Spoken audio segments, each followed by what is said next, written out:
सभी जानते हैं कि आज के समय में हर कोई भोजन में मांसाहारी खाने का सेवन किसी न किसी रूप में अवश्य ही करता है। परंतु क्या आपने कभी सोचा है कि जो मनुष्य मांसाहारी भोजन करता है और फिर ईश्वर की पूजा करता है, क्या ऐसे मनुष्यों की पूजा ईश्वर स्वीकार करते हैं? अगर नहीं सोचा तो आज मैं आपको इसी सवाल का जवाब बताने जा रहा हूं, जिसका वर्णन स्कंद पुराण, भगवत गीता जैसे हिंदू धर्म ग्रंथों में विस्तार से किया गया है। नमस्कार मित्रों, द डिवाइन टेल्स पर आपका एक बार फिर से स्वागत है। स्कंद पुराण काशी खंड 3 अध्याय में बताया गया है कि जो मनुष्य मांस खाता है उसके जीवन को धिक्कार है। ऐसे मनुष्य को ना तो मृत्यु लोक में कभी सुख मिलता है और ना ही मृत्यु के बाद दूसरे लोक में ही सुख मिलता है।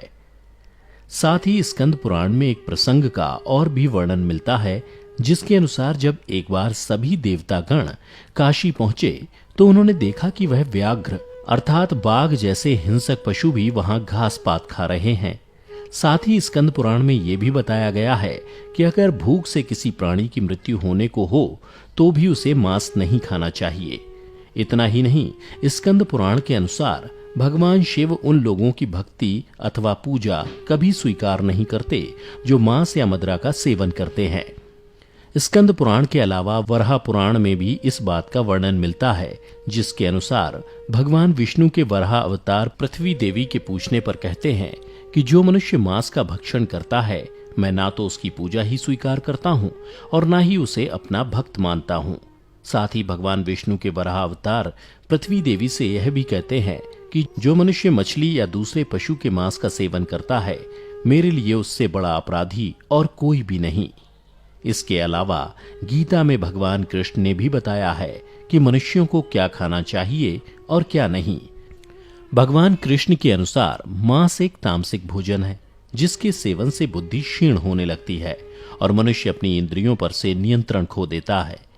उसके बाद मनुष्य ना चाहते हुए भी कई तरह के अपराधों का भागीदार बन जाता है।